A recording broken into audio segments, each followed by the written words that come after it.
What a pop. What a moment. It's happened. I never thought I'll see the day in 2021 where everything looked bleak last year during the COVID pandemic. Wrestling was all-time low. I think every man in this damn chat room probably didn't watch wrestling sometime last year. I don't care what anybody says. Obviously, there's certain type of wrestling we did watch. I know Elijah's been dedicated to AEW from the start. But if you get what I mean, compared to what we used to do, wrestling was our all-time low. But this year, from the start of 2021, it seems like wrestling is back. And last night, it has confirmed that wrestling is back.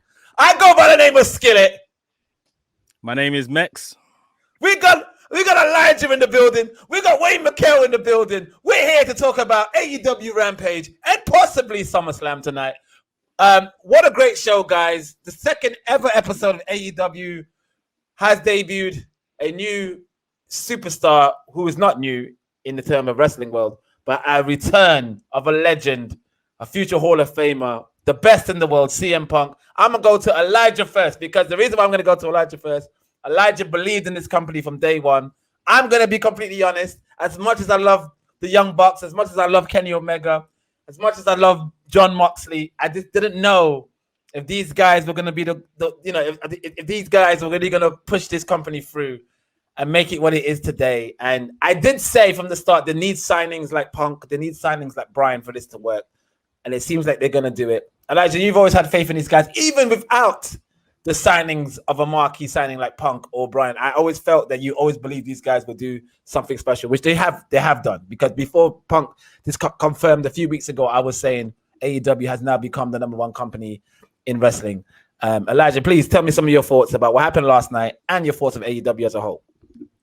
I watched this morning, and just the feeling that I got was watching like the original BTEs and just how it developed from, YouTube and getting themselves over in New Japan and Ring of Honor and just making something out of nothing. And obviously, if you've got a billionaire benefactor, that doesn't mean that all of this is going to be a success. Absolutely.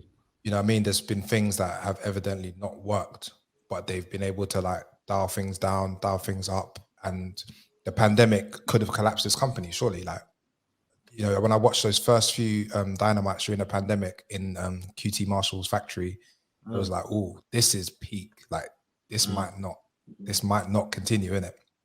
And then the last few months of AEW, probably since Revolution, is just kicking off. And I've watched every episode of Dynamite so far, and it's got to this point now where that is the premier professional wrestling show, premier professional wrestling company. It's where most of the people that you want to see are. You know where the kind of direction is going, but there's still enough surprises, and just getting that kind of star. There's only a couple of them left now, isn't it? Yeah. And it feels like a massive shift. It's you know what? When I think about it, it is quite insane because I feel like this is not a slight on Triple H or the NXT brand, because NXT when it first came out was magnificent. It was amazing wrestling, but I still, even though they sold at the Barclays Arena with takeovers year after year, I always felt it still didn't have that mainstream appeal. Even though it was a really good wrestling product, a really good wrestling show, but AEW is a very, very good wrestling product. It's a very, very much a wrestling show, but has mainstream appeal. Mekz, why do you think that is? Why do you think that NXT couldn't really cross over the same way AEW did, even though AEW only started 2 years ago?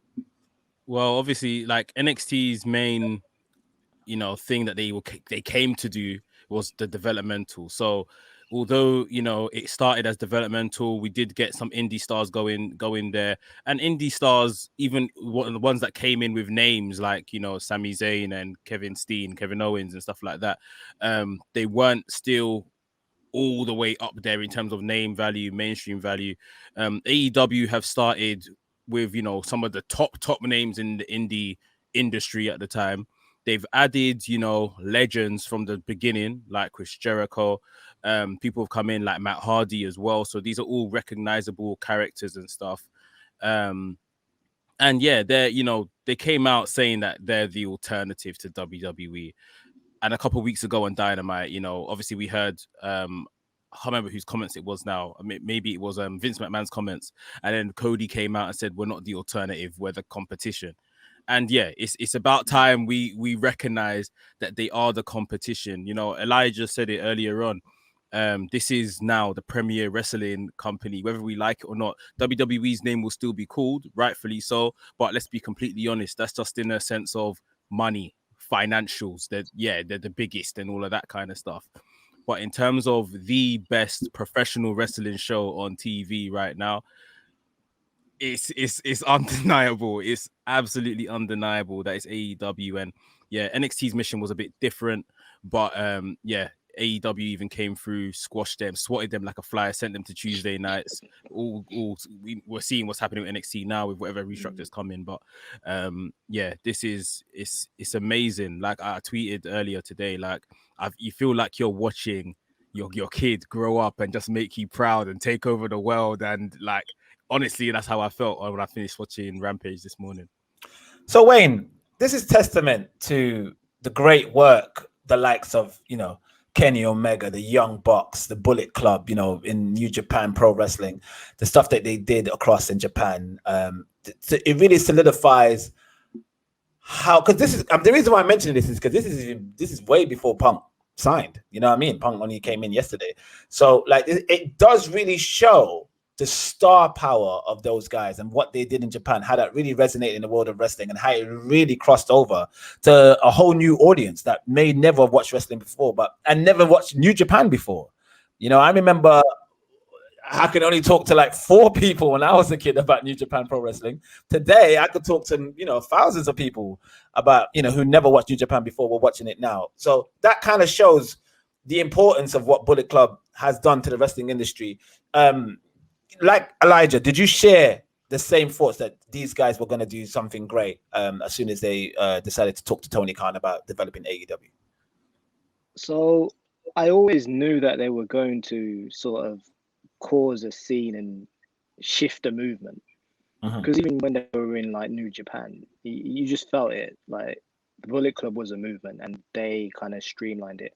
But then when they started to branch out to their own thing, you know, the Elite, and it just pushed it even further. To be honest with you, I was in the middle because, you know, I have loved watching WWE for many years. So I was watching both products back to back at the same time as each other and could see the differences between them. But what AEW have done now, like I said in the chat this morning, like they're legitimately, you know, they're a top sort of organization now. They've actually smashed it. They've been able to acquire, you know, a superstar like CM Punk and also Daniel Bryan to come as well, which is going to be very exciting. Daniel Bryan to come.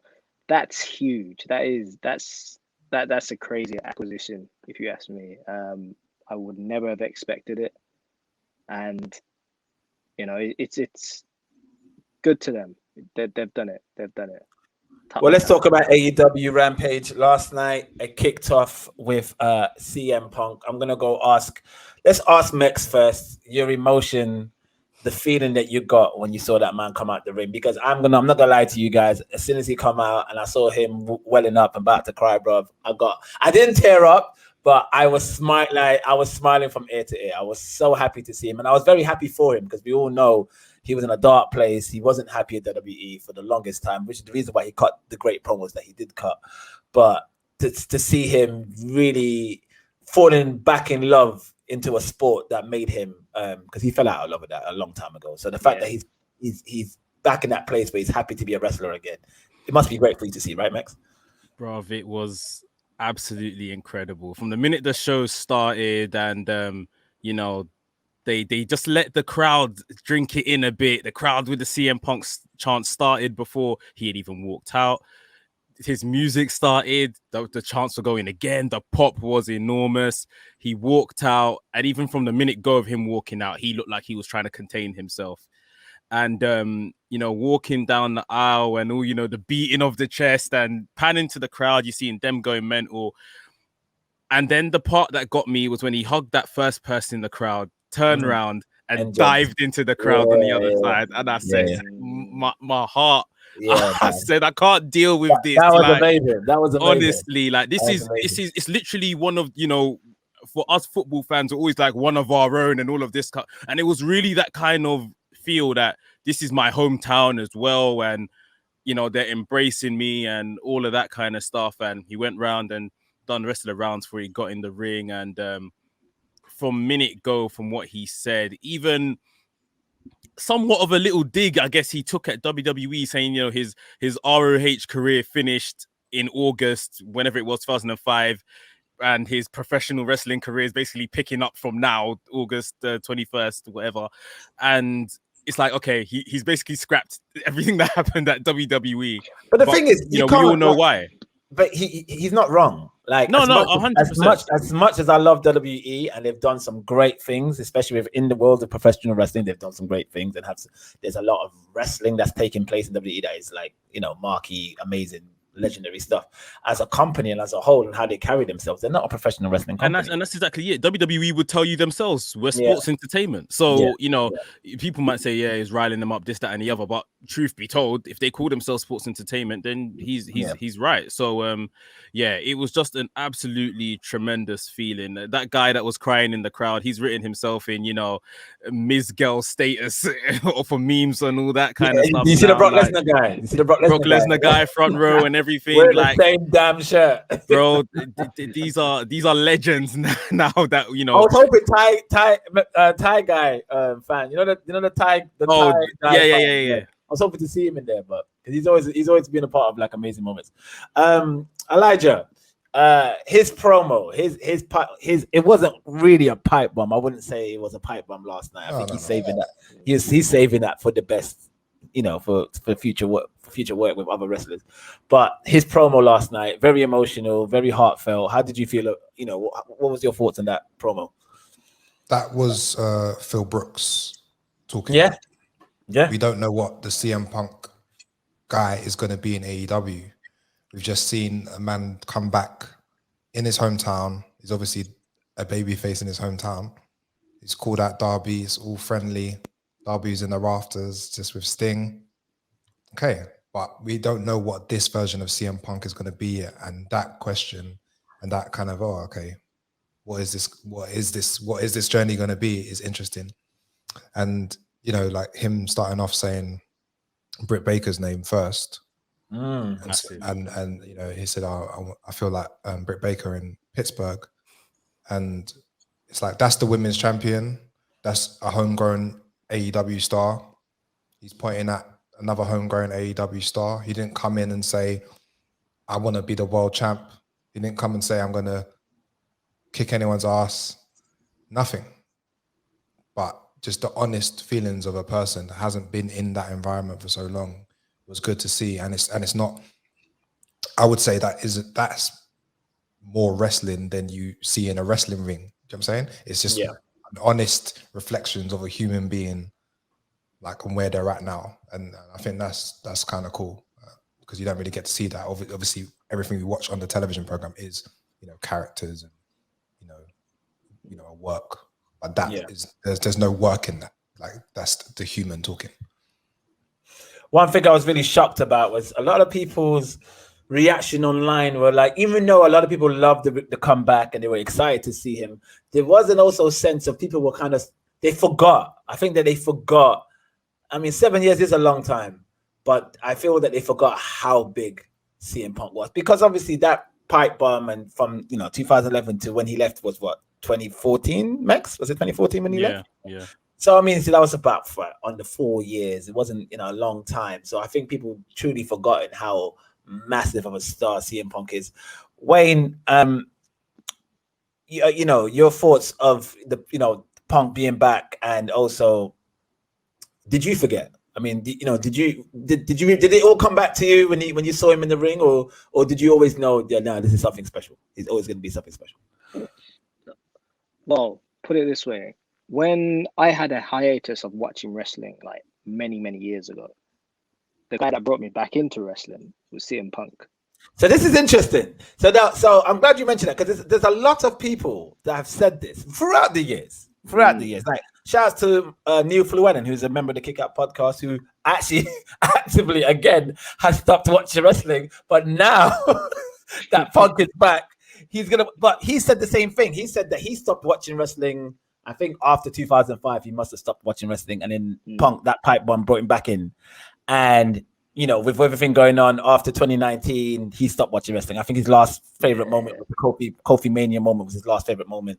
And then he's just like, nah, I'm fed up with wrestling again. And now Punk's back at AEW. He's gonna watch it again. He messaged me this morning saying he's back in.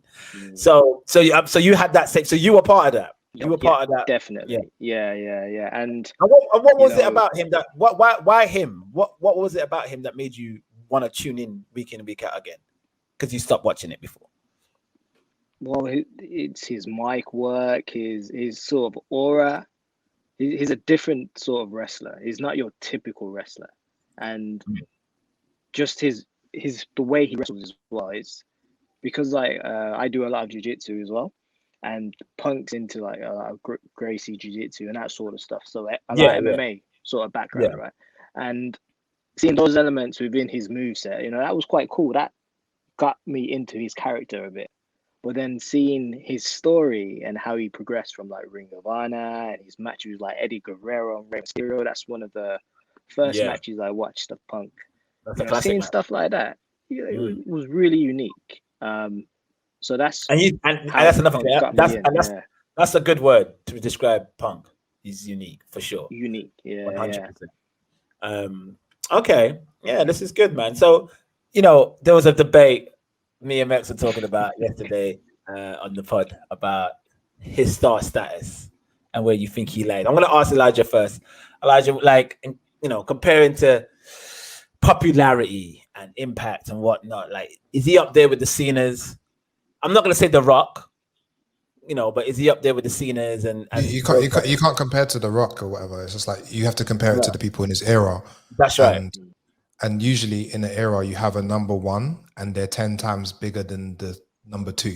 That's just life, isn't it? That's just like how this thing works. Like you don't have two number ones. That's only ever happened with Rock and Austin.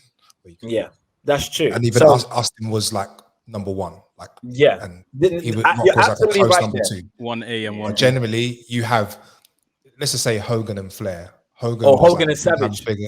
Hogan was 10 times bigger than anyone like he wrestled with. That's true. And Cena was that for his era. Like he's outlasted everything that was in it, and he's 10 times bigger than the next person. And obviously other people have had success outside, like Batista or something like that. But in terms of inside of the WWE universe, Punk is number 2 of the 10s, isn't he? Like who like maybe you could say Daniel Bryan. Maybe you could say Batista or Randy Orton, just because they were maybe a bit longer. But Cena, then who else? Then everyone else. Then it's got to be Punk, Batista, Orton, Bryan. I guess even the second coming of Lesnar. Like if that second wave of Lesnar didn't happen, a lot of people would never have seen Lesnar wrestle. Like he was in WWE. Like true. That little wave, that 2011, 2017 of Lesnar, like incredible. That's probably a whole generation of people would have seen him wrestle for the first time then. So maybe he's the number 2 and Punk's the number 3. But of those people, those are like all-time greats. Yeah. Innit? Yeah. Like if Punk is number 3 out of Lesnar and Cena, it's not a bad place to be. It's not a bad place to be at all. So, Mekz, you called it. You said that he's going to go into a program with Darby Allin. You were absolutely right. That is the step going forward.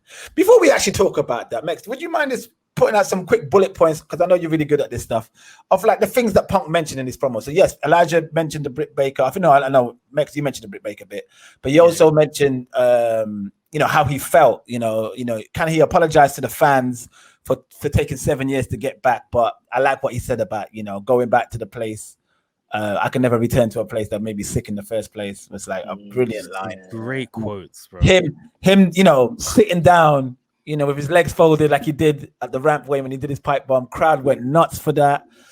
It was just a great promo. And like Elijah said, he didn't really send much shots. He didn't really send. He was really being Phil Brooks and just speaking from the heart. He wasn't being CM Punk. And Elijah made a great point by saying we haven't seen CM Punk yet in AEW, which I'm very. He's absolutely right, because that's something when he's finally tuned in. I think he's just going through the emotions at the moment.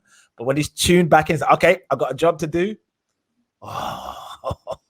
Yeah, a lot of people ain't ready, because I know everybody here has seen what he can do outside of WWE. They've seen the ring. We've all seen it. But a lot of people who watch AEW today has not. Yeah, they're not ready. Exactly. Sorry, Elijah. Imagine if, like, you see what happened with Miro. It took time to get to the Miro we have now. Yeah. He might be Phil Brooks for a minute, and then the CM Punk gear goes in. Yeah, and then we're like, oh, that's the character, innit? Like, every city seeing him for the first time, it is going to be that, because they want that moment too. They want that CM Punk moment. So there's going to be this like force to be that guy for a minute.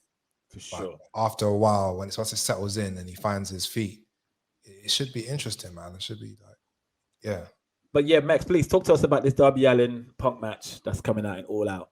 Yeah, I think we spoke about it some weeks ago when, it looked like that's the direction after some stuff that Darby Allin said on Dynamite. I mean, I think it's not the match that we both said, that not the match we would have come to mind and thought that should be his first match. But, the whole thing with Darby Allin being supremely over as well, Punk being over. Punk has went on record before and kind of said some names of people who like to work with. Darby Allin, whether it's by design or not, has always been within the first 3 names of that entire list of people he wants to take on. So he clearly, rates him highly.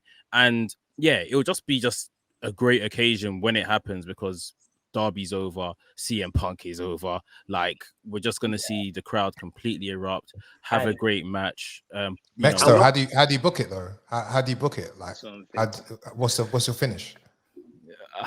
I don't know. I haven't got that far. But you know what I do? With myself and always thinking about AEW, I never have to think so much of booking, because they always do something very good in terms of the match and the match structure and everything like that. I always find myself, when I'm talking about WWE, that's when I'm trying to book literally the match from beginning to end, who's interfering at what point and all of that kind of stuff, because it's a bit less structured. But yeah, it was really phenomenal. And one other thing I just wanted to throw in there, I actually watched SmackDown before Rampage. That's how it comes on. And on SmackDown, they advertised that Logan Paul, YouTube superstar boxer, is going to be on Raw on Monday in John Morrison's TV segment, Moist TV, I think he calls it. And at that moment, it slapped me in the face, because I knew I was watching afterwards. I knew I was watching Rampage afterwards, and I knew we'll most likely getting the debut of CM Punk. And it slapped me in the face so hard that there is one company that cares about professional wrestling, and there's one company that just cares about anything else. I don't even know what you want to call it. But, in the midst of, you got even SummerSlam to promote, which is tonight.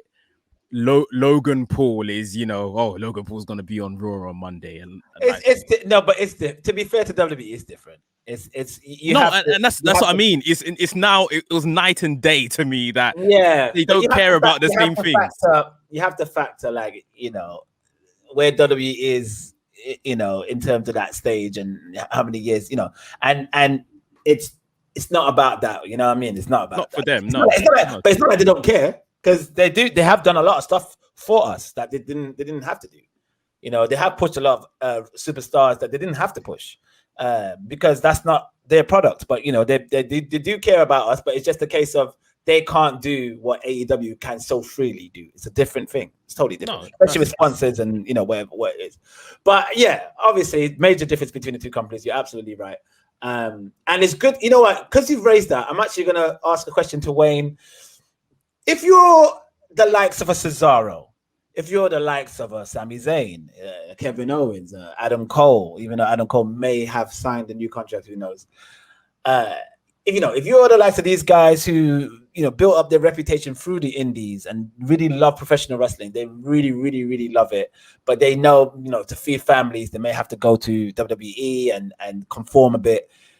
Now there's finally in the world of American wrestling, there's an actual professional wrestling show, which does have a little silly entertainment from here to there, but it's mainly focused on professional wrestling that you could actually go to, make good money, feed your families, and don't have to really conform much.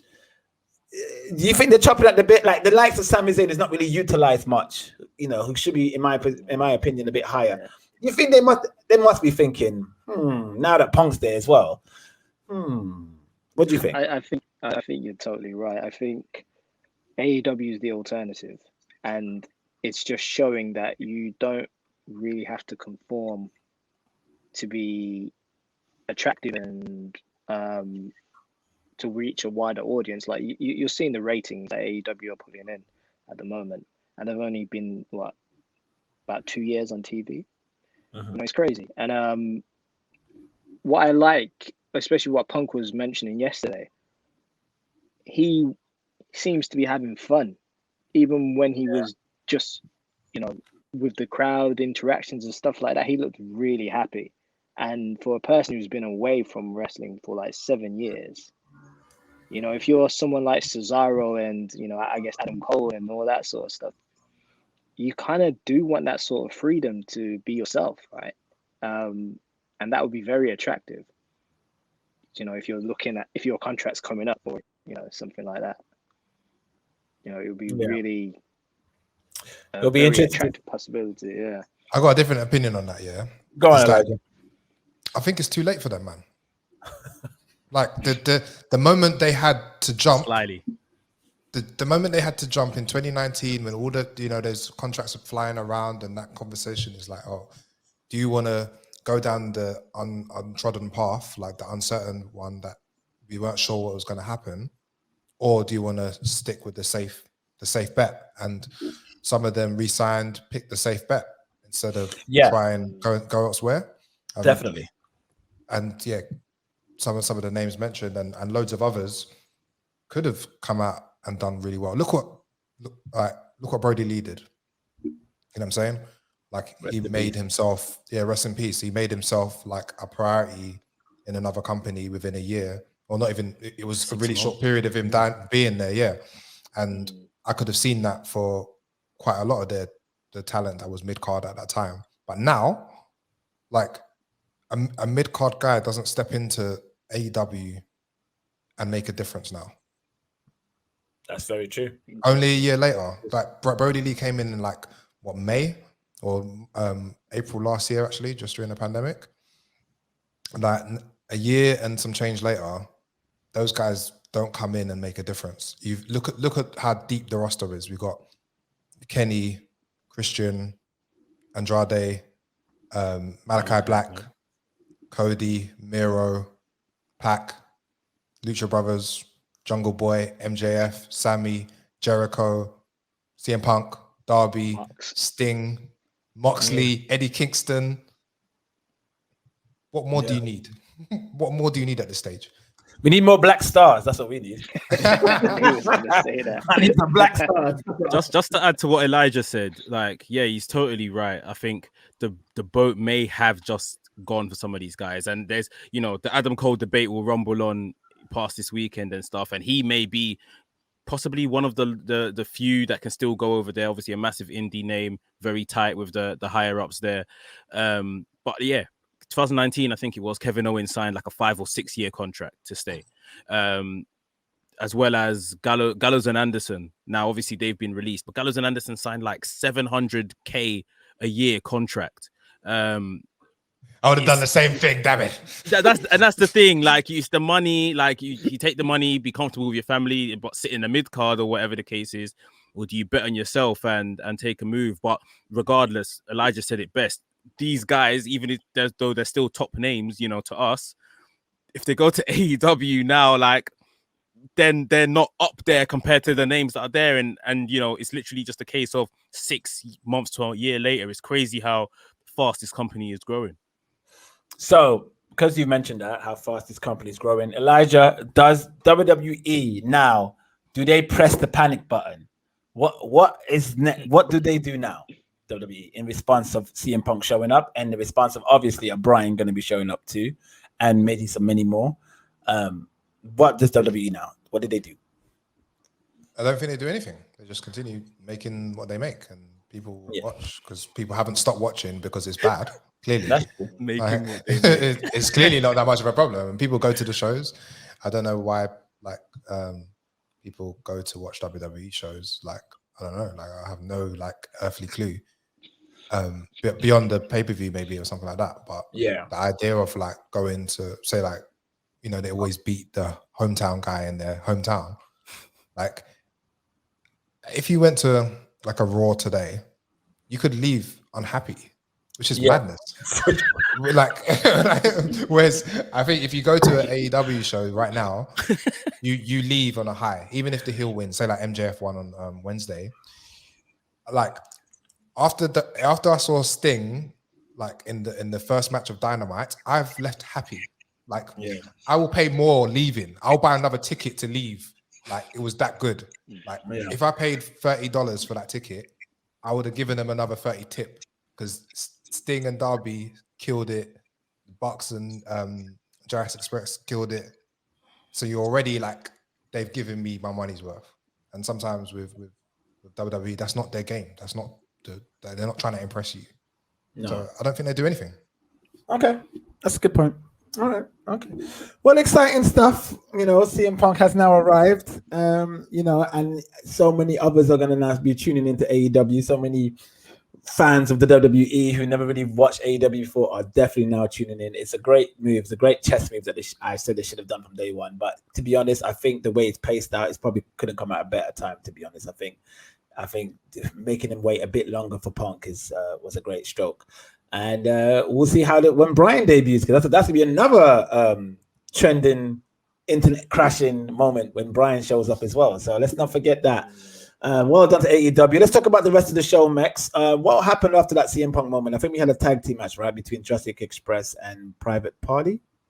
I'm not gonna lie. I watched the rest of the show, but there was only one thing that was on my mind for the entire show. We had Jurassic Express and Private Party. This was like a contenders match for the tag match that's going to be at All Out. I think it was a cage match, if I'm correct. So this was like the first semi-final match, if you like. Really good match. Obviously, we saw Jurassic Express and Jungle Boy and Luchasaurus during the week against the Bucks. They put on a really good match again. Great tonight. Match. Fantastic.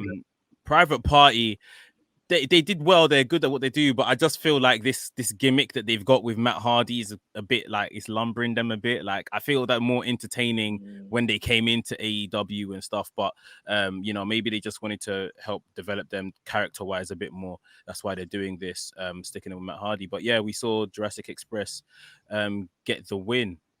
What did you think of that Canadian destroyer off the top rope? That was mad. Oh my God, Wayne, did you see that? Yeah, I was half asleep throughout that match. Okay, fair enough. To be honest, for those who listen to us abroad, for us we had to stay up till 3 a.m. to watch the CM Punk moment. So, Elijah, what a spot! I mean, I'm someone that criticizes Canadian destroyers now because when I first watched it back in, when P.T. Williams did it back in TNA back in the day and Ring of Honor, I used to think, well, what a move. And then now everybody does it. It's become like a freaking punch these days, the way somebody does it. But I don't think, correct me if I'm wrong, it probably has happened before. I don't remember it being done like that. And the way it was sold and the way Jungle Boy sold it, it was amazing, a great spot. But do you want to see stuff like that, Elijah? Are you happy with spots like that? Yeah, I mean, well, the thing is, if it works, it works, and it was one of it definitely worked. Yeah. It definitely worked. So I was happy. There's no complaint. I was happy that Luchasaurus made the save rather than Jungle Boy kicking out. Yeah, I would 100%. probably been annoyed if Jungle Boy kicked out. 100%. Yeah, stuff like that. Yeah. Yeah, that can't run. That can't run. I'll be fuming. But But yeah, there Jungle was a Express. spot actually in the match where Jungle Boy's on the ropes and he jumped and then landed back on the ropes again, which is very, very difficult to do. I can only really see like Ray Phoenix doing that. Where it's not even like he jumped onto the lower rope. He stayed on the top rope, the same spot, jumped, and then flipped off it again. Just like super balanced. Even when he came off the ropes, he was probably like, whew, just as well, because that if that went wrong, that would have been peak. Jungle Boy special. I never thought the day of watching Beverly Hills 9.210 back in the day as a little boy that the star of that show, Luke Perry's son, will become a mega star in the future in the world of fresh wrestling. But that's what I love about wrestling. It attracts all kinds of people, all kinds of walks. It's one of the best things in the world. I don't care what anybody says. I'm an avid wrestling fan, and if you don't understand wrestling, you're missing out. Yes, wrestling does come with its, bullshit, and I'm sure all four of us has had to we can't justify what we're seeing on the screen, and it doesn't help us. Mate, tonight on SummerSlam, Alexa Bliss and Eva Marie. I mean, that's gonna be garbage. Let me just say that. But see something like that. You don't really have those kind of matches in AEW. And they could do them. They could have a pay-per-view slot where I guess they're doing Big Show versus QT Marshall. That's the closest you're getting. But even then, even that has meaning somewhat. Even that has a clever storyline behind it. At least a story behind it that doesn't really make you feel cringe. WWE has produced one of the worst, and they do it all the time, and that's why I don't really defend it. I don't when people say, "Oh, you watch wrestling," I just yeah, I do. And that's it. I don't even argue. I'm like, yeah, cool, man. The other day, I was here watching Raw, and my missus was getting my son ready in the morning, and I had to explain to her why a doll, an inanimate object, is on the top rope winking at Piper Niven. Oh Lord! But there's one thing I want to say is that outside of the CM Punk incident this week, on Dynamite, my favorite thing that happened was Big Show's cutting the promo with QT Marshall, and he's like, "I've got a match at All Out," and QT is just like, whatever, and then he's just like, and it's with QT Marshall, and he's like. The way you sold it, the selling was it was so obvious, it was so stupid. But there are stupid parts of wrestling, but those are the bits where I'm like, he's being a cartoon villain, and that's what makes it fun to me. Exactly. Burst out laughing. Exactly, that stuff. I love all day. I love that silly stuff. I love all that stuff. That's not, to me, that's not cringy. That's part of the entertainment. That's part of it. If you're not understanding. There's no secret wrestling is staged. There's no secret. People that say to even my flatmate, shout out to my boy Nathan, but he doesn't understand. He's wrestling's fake, right? And I'm like, bro, come on, man. We everybody knows this. It's like pantomime, but obviously they get upset when I say things like that. When I compare it to acting, they get upset in it. But it is. Yeah. I don't care what anybody says. It is. It's better than acting. I keep on telling people it's better. Exactly. I don't care what give me Kenny Omega over Keanu Reeves anytime, bro. 100%. 100%. Any in the Tokyo Dome is better than Neo in the Matrix, bro. Yes, sir. Hey, and we're getting that Kenny back soon. We're getting that Kenny back soon. I can't Kenny against Punk. Get out of here, man. Get out of here. Kenny needs to rest up. If Kenny Punk happens, which it will eventually, I don't care if it's still a pandemic, bro. I'm getting my ass into that arena, bro. I don't know what legal thing I need to do to break the law. I'm there. That's the outdoor show. That's the has to be. That's the stadium show, isn't it? Has to be. Arthur Ashe, and then next summer it's going to be has to be. Okay. Has to be. That's a year build. That's a year and a bit build. That's how big is Arthur Ashe capacity? Do you know? I think it's 20. 20 as well. So yeah. So yeah, when you take it to stadiums, it's got to be 30 to 40,000. And if they're able to do that, we're going to be having this conversation again next year and going, bro, right, this is the next thing now, isn't it? Yeah, 100. Okay, so where were we? So next up on the card, we had Jade Cargill versus Kiera Hogan. Can I say something about this? Because I'm going to be real, yeah. I've been a fan of Kiera Hogan for a long time. I've liked her work in the indies and in Impact Wrestling. But this highlighted to me that nobody watches Impact anymore. Like nobody. I Like, didn't know who she was. Well, you didn't know who she was, wait. I didn't know who she Elijah, was. you heard of until Kira this Hogan, match. right? Yeah, I only Like, recently done. Okay, right. Okay. Well, she was a big star in Impact. And like I thought when I saw the promo package on Twitter that Jade Cargill was gonna wrestle her, I thought, this is great. Kira's gonna get a freaking great ovation. Nobody knew who she was. Because nobody So was it's unfair though, because it's casual fans that have come for. That's Punk. true. So Yeah, that's to true. put, that's the thing. It's unfair to put them in that position. Like this show, they should have actually had someone that has been on television recently and had Jade Cargill going over. It was unfair to put her in that position and not in front of wrestling fans or week to week wrestling fans. So she's recently left Impact. Yes. And obviously people have only really started watching Impact properly. Again. Yeah, me too. Because Omega's been champion over there, sort of thing. Yeah. So she's obviously got accolades. She's been a past tag champion over there with Tasha Steelz. She's come over, her contract's done. She's just joined she hasn't got an AEW contract, but been it's on looking Dark. like it'll lead up to it. Yeah. She's been on Dark, she's been on Elevation within the last 2-3 weeks. She's won all her matches, she's been looking very good, and that's the momentum that they said, okay, let's put her against Jade Cargill. And obviously Jade Cargill's homegrown, that's who they're really, really pushing and really building. They didn't give Kira Hogan an entrance, so they made her seem like a jobber from the beginning. And it was a very brisk match where I have no qualms. I have no qualms at how the match went. I think you have to build Jade as a beast, as a monster in that ring. You can't I have no qualms with that. I was just shocked. I thought I would have got a little golf clap for Kira. I didn't even hear that. But at the same time as well, just to add to that, she is someone that has a lot of heat because of things she said in the past, with Sasha Banks, the stuff with Sasha Banks, when she was picked on her, like her mental well-being that time when Sasha Banks took a stretch off. So with the fans that like the wrestling fans and stuff like that know her actual work, she's good with them.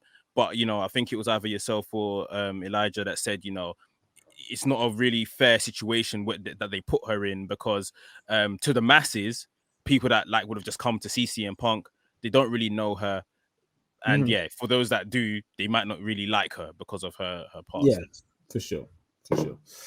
Okay, Jade wins again, so building up Jade, I like this. And there was only one last match, right? Wasn't it the Moxley versus Daniel Garcia? Daniel Garcia. Moxley, man, he's looking. He's putting on weight on that. He's put on some weight. Yeah. He's looking a bit beefy. When man came back when he was in WWE and he came back from that long hiatus before he left, he was cut like anything. And now he's putting on weight. Maybe the bold cut thing he's got, is contributing to his overall look. I don't know, but he does look a bit more beefy. Maybe since becoming a dad, I don't know, sleepless nights, junk food, who knows? He's hanging out with Eddie Kingston, that's what it is. I think that's what it is, man. I think him and Kingston are just enjoying life again. And you have to be, if you're in Kingston's position where you've been homeless for a long time, or you've been wrestling in the indies and nobody's shown you love, he was a Ring of Honor name, but he wasn't that big compared to other Ring of Honor stars, and he just was. He finally made it. I think Kingston's definitely enjoying life right now, and maybe Moxley's with him on that. So can I just add? I think Kingston's beating Miro for the TNT Championship. I hope in not. New York, maybe. I'm going to be real. I like Kingston. I think he's a great talker. I was never really a fan of his work, his in-ring work, and I think he's a good hand. But I don't want him beating Miro. I'm sorry. I want Miro having that team. I think Miro brings prestige to that title. I agree. And I don't want him losing that title anytime soon, if I'm honest. I agree. So I can see. I think if they rebuild, or maybe another younger star, but maybe someone, if they rebuild like a Lance Archer, a Brian Cage, these are maybe the kind of names that at least I can see that they can beat Miro just because of their stature, their physical stature, and I could believe it. Because right now, Miro's just, this Redeemer stuff is brilliant, bro.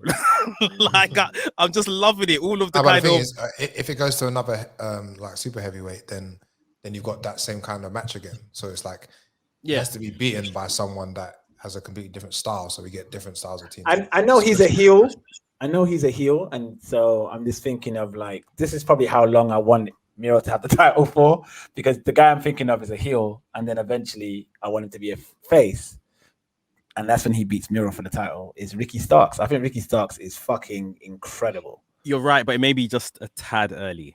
No, I mean like a year from now, bro. I'm not even talking about now. Yeah, I'm not talking about now. I want Miro to have the title for a long time. Nah, man. You know what it is? I think obviously the TNT title has been good in terms of like matches, but then he's done the matches now. He's done whatever 7 matches. It's like, okay, let him out of it, and then let's build some feud, some storyline, something a bit more like long term. Like now he's proved himself as a wrestler in AEW. Like even I had to take it back the other day in the group chat and just be like, yeah, like those Miro matches for the TNT title win were good. Like something I didn't expect going in. So if he loses, it frees him up to go and do a proper program, build it up, pay-per-view match, rather than it just, okay, week to week, oh, he beats Lee Johnson, he beats Alan Angels, he beats that. I want to see Miro on TV every week with a story with someone, with one person going over. Okay. Put I don't know, just put on someone different. Orange Cassidy, just like let Orange Cassidy do his match every week with someone different, or put it on just someone. Cassidy did come to my mind. He did come to my mind still. Okay. And I always just say, put it on Rey Fenix. Give him 9 minutes every week for a month with or 4 different people on the roster, and then he loses the title. Great, like we're gonna get 4. Put it on Hangman. I'd say put it on Hangman. Hangman needs the world title, man. That's the story. The world title is there for him. They've built that. The reason one why I day say one. that is you have the Dark Order with him, and that title means a lot to them. You're right. So I don't know. I can see Hangman winning that title, but he also like that the world title, definitely. Yeah. Okay. Yeah, some good answers there. All right. So I mean, that's SummerSlam. Should we talk about SummerSlam? not with me on the call, otherwise the ratings are going to go down. The ratings have spiked out. Then talk about SummerSlam. The people are going to flip the channels. I want to keep this at a number that we get the correct rating for this podcast. You know what I'm saying? I don't want our key demo to be down. I don't want to lose any momentum. I mean, yeah. It's SummerSlam. It's SummerSlam. It's going to be a spectacle. The only match that I'm slightly excited for, excited is not even the word, but I'm interested in. It's probably Reigns Cena. I mean, what else is there on that card, really? I think in terms of a wrestling match, Sasha Banks versus Belair. Yeah, part 2. Yeah, that'll be good. But you know. That's it. Yeah, that's kind of it. Like, again, this Roman Reigns and John Cena thing could have just been different if we got a different John Cena, because we've got a different Roman Reigns. Yeah. We've got the same John Cena, and it's a shame that it was such a short run anyway. Why not have just done something different for this, a few weeks? Hollywood Cena would have been great to see, man. I don't love exactly. I don't know. I feel like it just would have been the best. Like that's one thing about.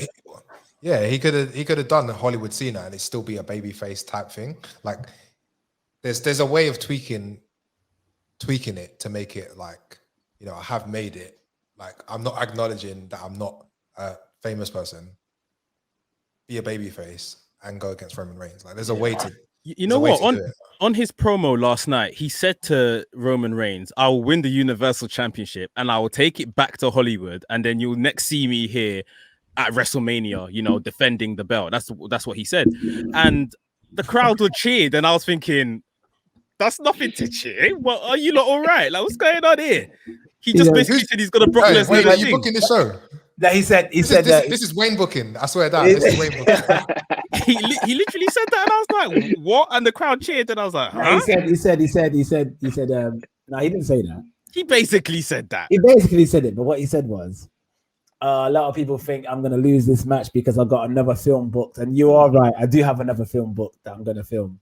But there's no way I'm not walking into SummerSlam and not walking out as the Universal Champ. That's what he said. And then he said he'll be back at WrestleMania to defend it. That actually came out of his mouth. Yeah, he did. Yeah. But obviously he's not going to win. Yeah. Now I wanted to win. And then Roman Reigns put like a little stipulation into it saying that if John Cena beats him, then he's leaving WWE. Which is, it's not really believable. But hey, Lashley better win, you know. I swear down, Lashley better win. He ain't losing to Goldberg. Who's Lashley facing? Goldberg for the WWE title. So Goldberg might win, you know. Where's that going? Goldberg might win, you know. I don't think so. He's never won the WWE title before. He has. He beat Lesnar for it, didn't he? Yeah. That was Universal. Lesnar. That was Universal. You sure? Didn't he beat Bray as well? Universal. Universal was Bray, but I'm pretty sure he beat Lesnar for the WWE title. The Lesnar one was for Universal as well. Yeah. Goldberg's never been WWE champion. He's never been WWE champion. What does the WWE title mean these days, though? Really? No, it means it. It means it. No, but in terms of history, yes. But like right now, if we're even to rank, we all just said what matches we're looking forward to. The WWE title match never was mentioned. Even on TV, like Sheamus and Damian Priest is being built better than the WWE title match. So, I hope Hurt Business reunites tonight. That's what I want. That's what I want. That is what I want. Yeah. That'll be good. That'll be good to see. All right. Well, look, Skillit, you said about black champions. It's like WWE's got bare black champions, man. It's hello. All of a sudden, Elijah, you and I, growing up in secondary school together, always wanted to see black champions all of our lives, and now as adults, it's pure. It's pure then. Yeah. It's mad. It's Bianca mad, Belair. Bianca Belair, Street Profits as tag champs at one point. Lashley, Kofi, almost now. Almost as a champ. Reggie's even 24/7 champion. Reggie 24/7. Ricochet, US champ at one point. Biggie. Intercontinental champ, Apollo Intercontinental champ. I mean, it's crazy. It's not been a bad year for Black WWE. No, and Triple H keeps hiring more. Did you see the Performance Center hiring? There's a bunch of black guys he hired. He hired like 4 Nigerians. Like. I feel like Triple H had sleepless nights about how he booked that whole Booker T thing. WrestleMania 19. I think you're giving it too much credit, man. Yeah, you're right. You're right. I am. You never give a shit. Elijah, Wayne, thank you. Always coming on the show and always adding something great every time. Obviously, the next time you guys are going to be on the pod is when we do the All Out review, which is obviously less than 2 weeks away, I believe, if I'm right. Yeah, something like that. So that's going to be very soon. I'm going to throw the bat signal, or I should say the Butters signal. Shout out to Butters. Show the Butters signal out to Royalty as well. Get Royalty on the show. We need the Elijah Royalty tag team back on the show, and yes, we'll review All Out AEW. Any last words you guys want to say before we sign off? Elijah, let's go to you first. Anything? No. Do you want to plug anything? No, I don't have anything to say at the moment. But there's a New Japan show that on that weekend as well that I'll watch and give a little bit of feedback for, because Will Ospreay's back. Yes. Tanahashi's the US champion. Is he coming into AEW? Lance Archer. He will be. How mad is wrestling right now where we like have overlooked that Tanahashi might just be coming into AEW for a minute? It's like a minor. It's just like, I know. Yeah. The Japanese John Cena is coming in. The week he was on Dynamite, I can't remember what else happened that week, but something big happened that week, and Tanahashi was hardly mentioned, like amongst people discussing Dynamite. But something else. No, it was because it was in the same week that they announced the first. Yeah. So and then what's his name? No, it was the same show that Darby said, even if you think you're the best in the world. And Tanahashi had the promo on the same night. It's like, a lot of stuff going on. Yeah, man, the Forbidden Door is open. Forbidden Door for sure. I want to see Jay White's in Chicago, man. I want to see Jay White in AEW, man. That's my guy, bro. I want to see some Jay White. AEW make it happen. Soon. You did it with Kenta. You're gonna do it with Tanahashi. When am I gonna see my Switchblade Donny, Jay White in an AEW ring, and maybe stepping into Omega? I want to see Jay White Omega again. I want to see that. I want to see Jay White Andrade. That's what I want to see. I want to see Jay White Malachi Black. I want to see Jay White Cody Rhodes. Like, get Jay White in there, man. I'm not saying get rid of, not saying him to leave New Japan because I love his work in New Japan, but I, do that whole. I want that. And some of the AEW guys need to go over there. 100. They have to. The G1, like, there's some people that are not being used every week. Just let some of the tag teams go. Like. Yeah. This period, I said to Mekz, sorry, just before you came on, I said, this period is peaking the Attitude Era period now. Like, it's that. I like, we'll have that debate another time, but if you say 97 to 2001, if we compare the same period, 2017 to 2021, obviously the WWE bit has dipped a bit, but this AEW, New Japan, Impact, AAA, it's mad, isn't it? Multiverse is more exciting than the fucking Invasion. Like, you know what I'm saying? Yeah. Just look at the same period of time, mirror for mirror. It's gospel, what we should do, man. like, I'll get this data up here. We'll go August 2001, what the cards were, and we can compare it to August 2021. We can do like August 2020, and we can compare it to August 2000. August 99, we can compare it to 2019, and 2019. like with some of the main events of these different companies, we can actually like compare what era you think is better. Well, 2000, it's not gonna hold a candle to anything because 2000 was a terrible, terrible year. So, especially in the world of WWE as well. So 2020 was the pandemic. What's the comparison? 2020 was the pandemic. I think 2000 WWF is better than 2020 wrestling because the pandemic was happening. Yeah, that's what I'm saying. Yeah, that's what I'm trying to say. But matches though, like there were still great matches, like and historical moments that happened, didn't it? Yeah, but T5, I vividly remember like literally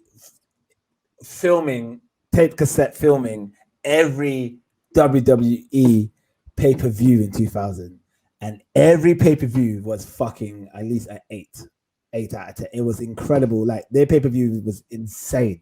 So like, yeah, no. All right, I'm gonna put up the data. Like, we'll see.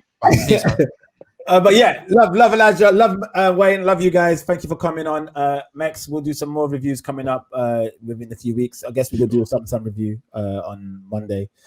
And obviously NXT takeover as well. We're gonna do that as well. So yeah, guys, thank you for always tuning in and listening to us. We are the KickOut podcast.